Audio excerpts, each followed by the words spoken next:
Vamos lá, pessoal? Seguindo? Pois é. Então, cada um dos poderes administrativos, né? Para começar, o poder normativo ou poder regulamentar.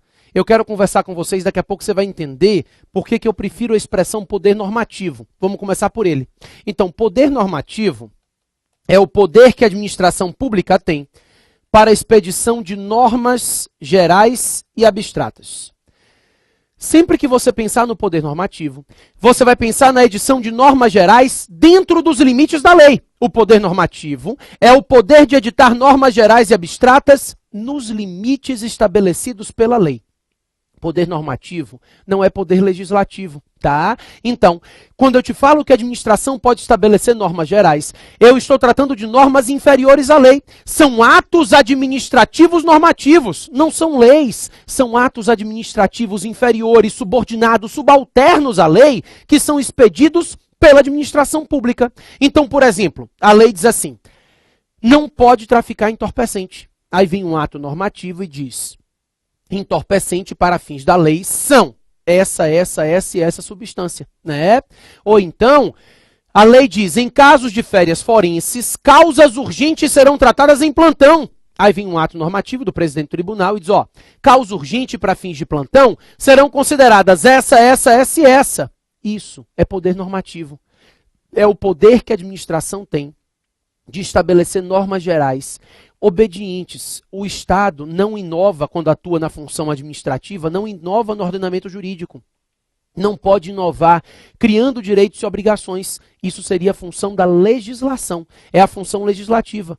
A função normativa do administrador não é de inovar criando direitos e obrigações, é a função de estabelecer normas gerais, normas abstratas dentro dos limites da lei. Isso é poder normativo, tá? Existem vários atos normativos, vários. Então a gente vai ver resoluções, deliberações. Quando a gente for falar de atos em si, a gente vai conversar as espécies de atos e aí a gente vai ver que são vários os atos normativos, instruções normativas, regimentos, um nome, um monte. O que me interessa agora é falar com vocês acerca dos regulamentos. Regulamento ou decreto, mesma coisa, tá? Não são sinônimos. É porque o regulamento é o ato e o decreto é a forma pela qual o regulamento se apresenta.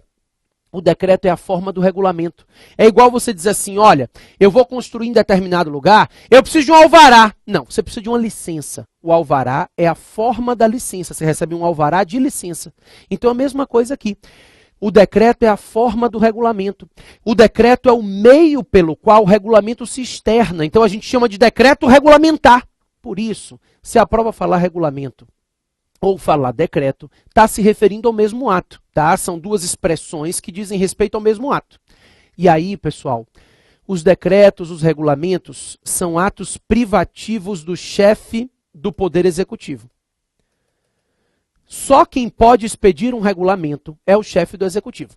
Presidente da República, governador e prefeito. Outras autoridades públicas podem expedir outros atos. Então, outras autoridades públicas podem expedir uma série de outros atos. Resoluções, instruções normativas, regulamento ou decreto, não. O regulamento ou decreto é ato privativo expedido pelo chefe do Executivo. Somente o chefe do Poder Executivo tem competência para expedir um regulamento ou um decreto. E aí, a gente chegou no meu problema. O problema é justamente a expressão poder regulamentar. Por que a expressão poder regulamentar é um problema? Porque quando eu falo do poder regulamentar, eu estaria me limitando à expedição de regulamentos. Exatamente. O que acontece? Quando você ouve a expressão poder regulamentar, isso te remete ao regulamento. A doutrina tradicional não pensava assim. Então, as provas mais simples, quando a gente fala de provas mais simples, eu digo aquelas que não pesam um pouquinho mais na doutrina, provas de técnico, que trabalham só conceitos básicos, eles costumam trazer regulamentos, poder regulamentar como espécie, ou como exemplo de poder normativo, como sinônimo, tá? Então, são poderes da administração pública, o poder regulamentar, o hierárquico, pra gente não. Pra gente, o poder regulamentar nada mais é do que uma espécie do poder normativo. Porque o poder regulamentar é o poder que a administração pública tem de expedir regulamentos. E o regulamento é uma das espécies do poder normativo. A administração pública tem uma série de atos normativos.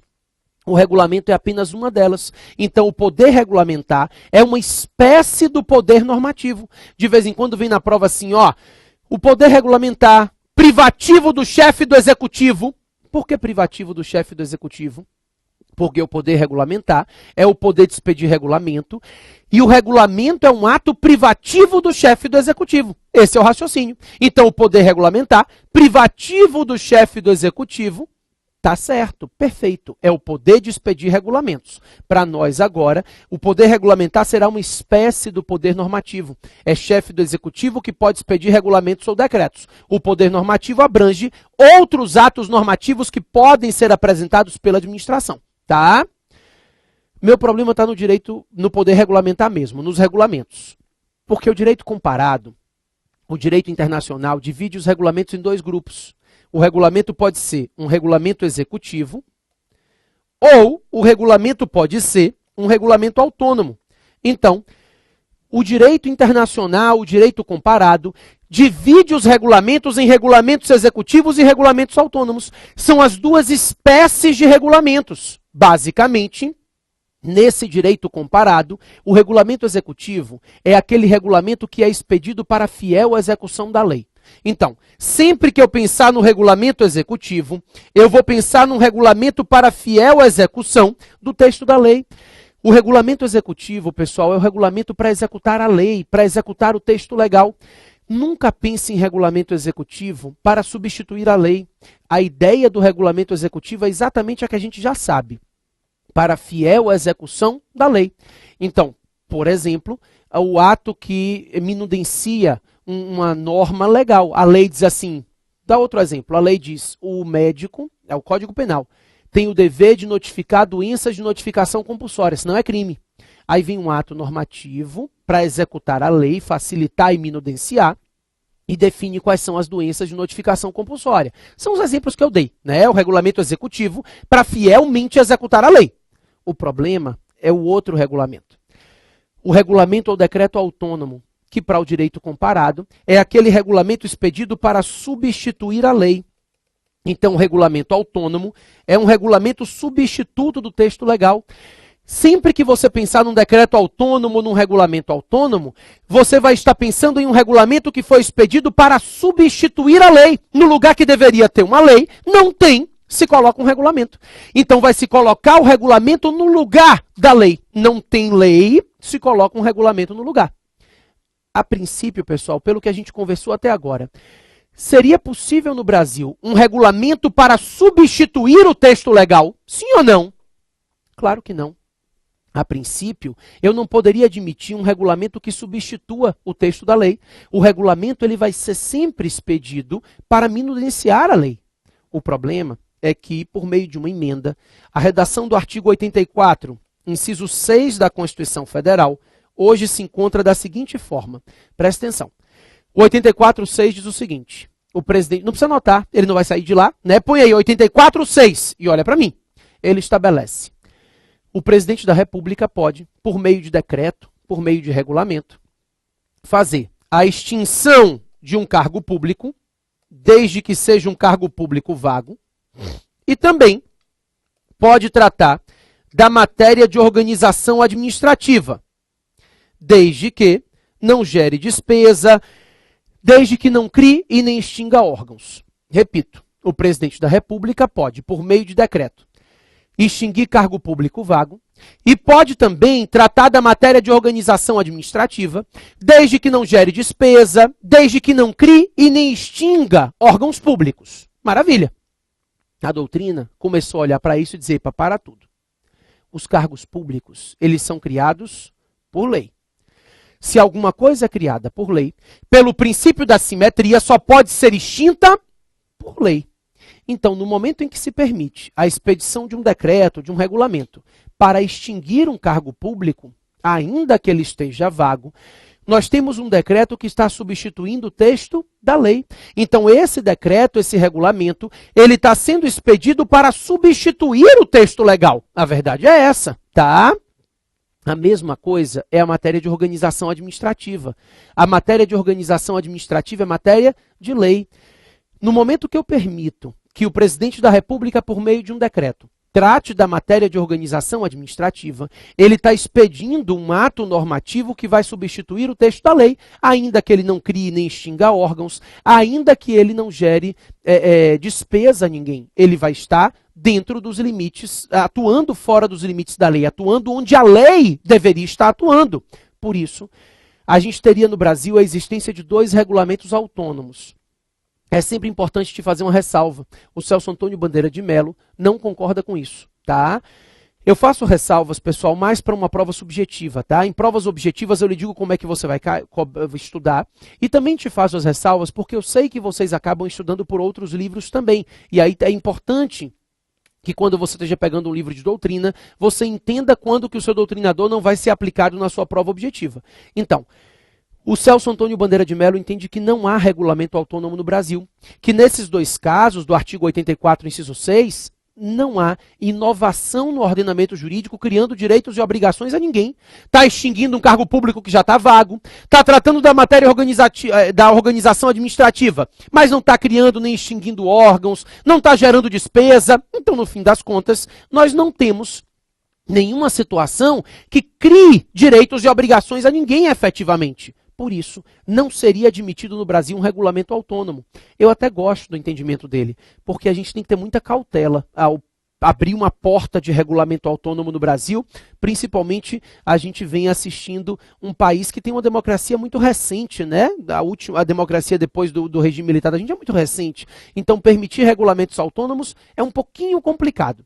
De qualquer forma, para fins de prova, o entendimento majoritário que você vai levar é de que a regra no Brasil é a edição de regulamentos executivos.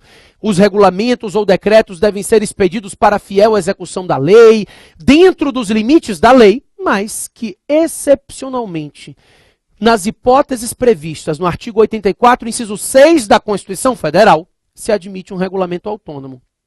Então, o regulamento autônomo no Brasil vai ser admitido de forma excepcional, numa situação que não seja a ordinária, nas hipóteses do artigo 84, inciso 6 e mais nenhuma. Combinado? Maravilha. Pessoal, então, ficamos com a ideia de que o poder regulamentar é uma espécie do poder normativo e que os regulamentos no Brasil são regulamentos executivos para executar e fielmente executar o texto da lei, mas que se admite um regulamento autônomo, especialmente nas hipóteses do artigo 84, inciso 6º da Constituição Federal, né? Mais especificamente, só se admitiria o regulamento autônomo nessa hipótese do 84, 6º, nas 2 hipóteses. Perfeito. Além disso, além do poder normativo, nós temos o poder hierárquico. O poder hierárquico é um poder que a administração pública tem de organização e estruturação interna da competência. Toda vez que você pensar em distribuição de competência, você está pensando na hierarquia. O poder hierárquico é um poder de organização interna, de estruturação interna da competência. A ideia da hierarquia é essa, é o poder de organização e estruturação interna da competência administrativa. Então, entre órgãos e agentes de uma mesma pessoa jurídica, o vínculo que liga esses órgãos e agentes é o vínculo hierárquico. Não existe hierarquia externa. O ponto mais importante, toda vez que você pensar na hierarquia, no poder hierárquico, é isso aqui, ó, internamente. O poder hierárquico é um poder interno. Ele só pode se manifestar quando nós estivermos tratando de vínculos exercidos dentro de uma mesma pessoa jurídica. Então, entre órgãos e agentes de uma mesma pessoa jurídica, pode-se falar de hierarquia, pode-se falar de manifestação do poder hierárquico. Agora, entre pessoas jurídicas diferentes, não. Não existe hierarquia entre pessoas jurídicas diferentes. Então não há hierarquia entre entidades da administração direta e indireta.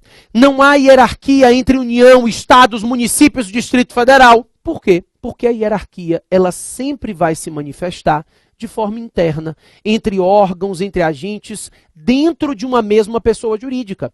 Pessoal, toda vez que a gente fala em controle, a gente pensa em hierarquia. E esse é meu medo. Na próxima aula a gente vai falar de organização administrativa e a gente vai ver que existe um controle que a gente chama de vinculação ou tutela, que é o controle exercido dos entes da administração direta sobre os entes da administração indireta.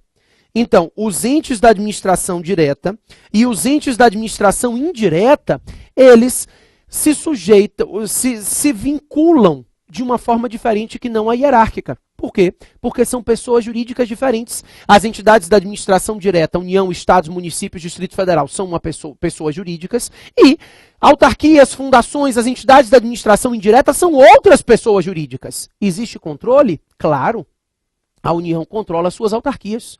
Os estados controlam suas fundações públicas, suas autarquias, suas empresas públicas. Esse controle, a gente vai ver que recebe o nome de tutela, de vinculação, mas nunca hierarquia. Por quê? Não se admite a manifestação de poder hierárquico entre pessoas jurídicas. Eu vou te cobrar isso na próxima aula e você vai errar, né? Vou me irritar, mas você vai errar. Mas não tem problema. Aqui você pode errar. O que você precisa tomar cuidado é que todas as vezes que a questão falar em hierarquia, subordinação, manifestação do poder hierárquico, a gente está falando de uma estruturação interna, numa organização interna de competência. E aí, essa hierarquia pode se manifestar por atos de coordenação, ou ela pode se manifestar por atos de subordinação. Quando eu falo da hierarquia por atos de coordenação, você imagina a possibilidade de se distribuir atividades entre órgãos de mesmo nível hierárquico. Então, saúde, educação, previdência são serviços que o Estado presta. Aí ele tem o Ministério da Saúde, o Ministério da Previdência, o Ministério da Educação. Isso aqui é uma distribuição interna de competência. Ele entrega cada uma das atividades públicas a um órgão especializado na execução dessas atividades. Isso é manifestação do poder hierárquico. É a hierarquia horizontal. Não há hierarquia vertical, não há subordinação entre esses órgãos, mas existe uma vinculação hierárquica entre eles, uma vinculação hierárquica de coordenação. Nós temos um órgão desse exercendo uma atividade, cada um exercendo a sua atividade. Isso faz com que eles se sintam obrigados a cada um não invadir a competência do outro, né? Então, o poder hierárquico faz com que, mesmo nas situações em que não há subordinação entre eles, um seja obrigado a respeitar os limites da sua competência, não invadindo as atribuições do outro órgão. Isso é manifestação do poder hierárquico, por atos de coordenação horizontal.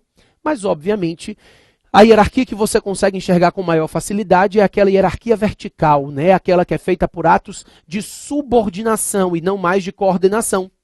Aí eu tenho o Ministério da Saúde, hierarquicamente superior ao SUS, hierarquicamente superior a postos de saúde e a hospitais públicos. Aí, nesse caso, eu tenho uma hierarquia vertical, uma hierarquia por subordinação, um órgão hierarquicamente superior a outro. Inclusive, a manifestação desse poder hierárquico justifica a possibilidade de um agente público poder anular o ato praticado por um agente subordinado. Então, o poder que eu tenho de anular um ato praticado por outro agente subordinado a mim decorre da hierarquia. É justamente a hierarquia que permite isso. E a hierarquia também permite o que a gente conhece como delegação e avocação de competência. A delegação e a avocação de competência são manifestação do poder hierárquico. São situações em que eu posso redistribuir a competência que tinha sido estipulada por lei para os órgãos internos. Então, delegar é estender a competência e avocar é buscar para si a competência de outro agente. Eu vou conversar com vocês com mais calma sobre isso quando a gente for falar de atos. Mas, de antemão, rapidamente, a delegação é uma extensão de competência. Então, a autoridade A, a autoridade competente, pode delegar a sua competência, estender a sua competência para B, sendo que B pode ser um agente de mesma hierarquia ou um agente de hierarquia inferior. A delegação, ela pode se dar horizontalmente ou verticalmente. Se admite a delegação na mesma competência e se admite a delegação para agentes de hierarquia inferior. Problema nenhum. Eu posso delegar na mesma hierarquia ou para a hierarquia inferior. O fato é, A delegou a competência para B, B praticou o ato. Quem responde pelo ato praticado, A ou B? B. Quem pratica o ato responde pelo ato. O delegado responde pelo ato. Ainda que ele esteja praticando o ato por delegação, se ele pratica o ato, ele fica responsável pelo ato que ele praticou. Está expresso na Lei 9784 isso, e a gente ainda tem uma súmula. A súmula 510 do STF define que num eventual mandado de segurança impetrado em face desse ato, se impetrar um mandado de segurança contra esse ato, a autoridade coatora vai ser o agente delegado. O agente que praticou o ato, o agente delegado, vai ser a autoridade coatora nesse mandado de segurança. Se for impetrado um mandado de segurança em face do ato, o agente delegado responde. Ele é a autoridade coatora. Bacana? A avocação é diferente. Na avocação, o agente não vai estender a sua competência. O agente vai temporariamente, porque tanto a avocação quanto a delegação são temporárias, tá? Isso é indiscutível. E na avocação, o agente vai temporariamente buscar para si a competência de um outro agente de hierarquia inferior. Então A avoca para si temporariamente a competência de B. Diferente da delegação, que eu disse que pode ser feita na mesma hierarquia ou na hierarquia inferior, a avocação não. Só se pode avocar competência de agente de hierarquia inferior.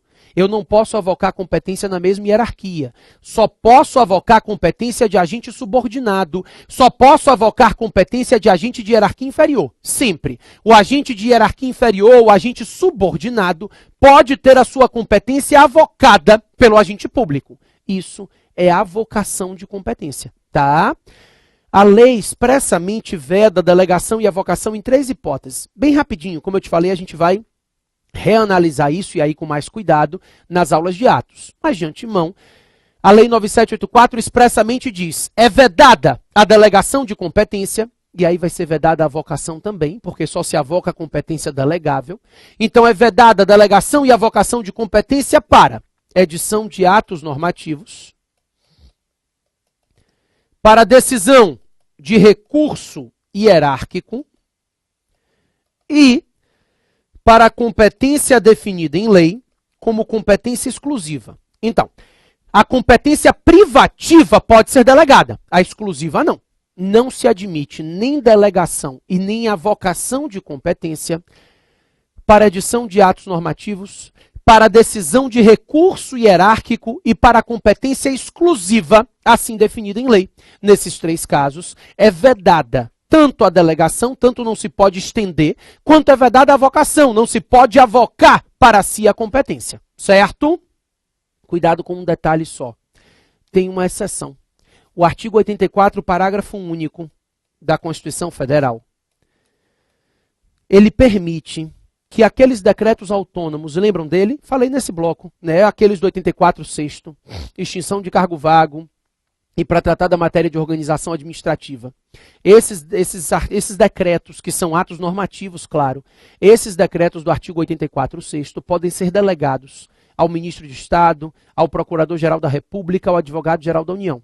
Então aqui a gente tem atos normativos delegáveis. São uma exceção, tá? São os decretos autônomos do 84.6, que admitem delegação em virtude da disposição do 84, parágrafo único. Isso é uma exceção. Cuidado. Se a prova vier com o texto da lei, que é a tendência numa prova objetiva, mesmo mais aprofundada, a tendência é que venha o texto da lei, marque, tá? Não fique mais esperto do que a prova, não. Agora, se a prova te perguntar especificamente sobre a possibilidade de delegação de decreto, no caso do 84, parágrafo único, aí ela quer que você saiba desse detalhezinho. Mas, texto da lei, não se admite nem delegação e nem avocação de competência para edição de atos normativos, para decisão de recurso hierárquico e para competência exclusiva, assim definida em lei. Perfeito. Daí, depois do poder hierárquico, que a gente já viu que justifica a delegação e a avocação de competência, que não se confunde com a vinculação ou tutela. Poder de polícia eu vou conversar no próximo bloco. Vamos pular para falar um pouquinho sobre o poder disciplinar, tá? O poder de polícia, eu vou gastar um bloco inteiro com ele, porque tem um monte de nuance, um monte de detalhe para a gente conversar. O poder disciplinar é um pouquinho mais simples. Eu vou falar logo do poder disciplinar, a gente mata isso, e aí no próximo bloco a gente já conversa sobre o poder de polícia, tá bom? O poder disciplinar é um poder sancionatório. Não quero mais que você diga que o poder disciplinar é interno, porque você pode se confundir com a prova. Não está errado dizer isso não, mas eu vou tirar esse interno daqui e quero que você entenda, para começar, daqui a pouco a gente vai ver porque estava escrito interno, mas para começar, o poder disciplinar é um poder sancionatório, é um poder punitivo. Sempre que você pensar no poder disciplinar, você vai pensar no poder atribuído à administração pública de aplicação de sanções, o poder de aplicação de penalidades, punições, sanções, penalidades, decorrem do poder disciplinar. É o poder de aplicação de sanção. Primeiro, é importante que você tenha na cabeça, toda vez que pensar no poder disciplinar, você consiga ligar a ideia de penalidade, de sanção, de poder punitivo. Mas nem toda penalidade, isso é tão importante quanto a primeira parte, nem toda penalidade decorre do poder disciplinar. Por quê? O poder disciplinar é o poder de aplicar penalidades àqueles que têm um vínculo especial com o Estado. Então, vige. Meu Deus, eu fiz alguma coisa errada. Espera aí que eu vou voltar. Eu fiz uma besteira. Não. Consegui, voltei, vim para cá. O poder disciplinar, cadê? Perdi tudo. Não perdi não. O poder disciplinar, agora, poder disciplinar. É o poder de aplicar penalidades. Eu só queria apagar isso aqui, agora já não apaga mais. O poder disciplinar é o poder de aplicar penalidades, não estou conseguindo escrever. Voltei. Aqueles que têm um vínculo especial com a administração. Então isso é o poder disciplinar. Aqueles que têm uma vinculação especial sofrem as sanções decorrentes desse poder. Vou te explicar. Você estacionou o carro onde não devia. Tomou uma multa. Multa é penalidade? Claro, não é doce, é penalidade. Agora, decorre do poder disciplinar? Não.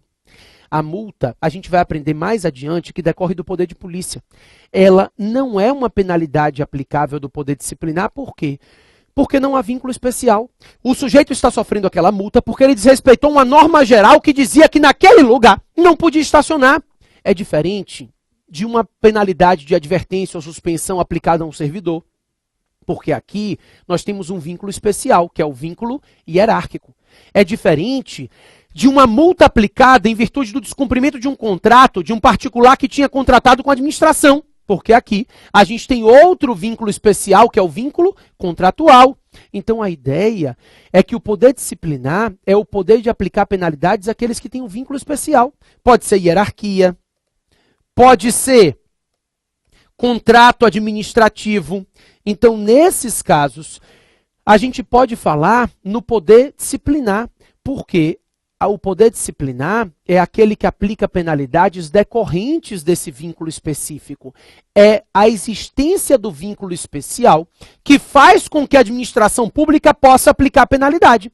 Então, seja a hierarquia e as penalidades aplicáveis aos servidores, seja o contrato administrativo, esses vínculos especiais criam uma disciplina específica e se aplica, nesses casos, o poder disciplinar. Esse é o raciocínio, tá? Então, o poder disciplinar, ele vai sempre ser considerado um poder específico, um poder aqueles que têm um vínculo especial.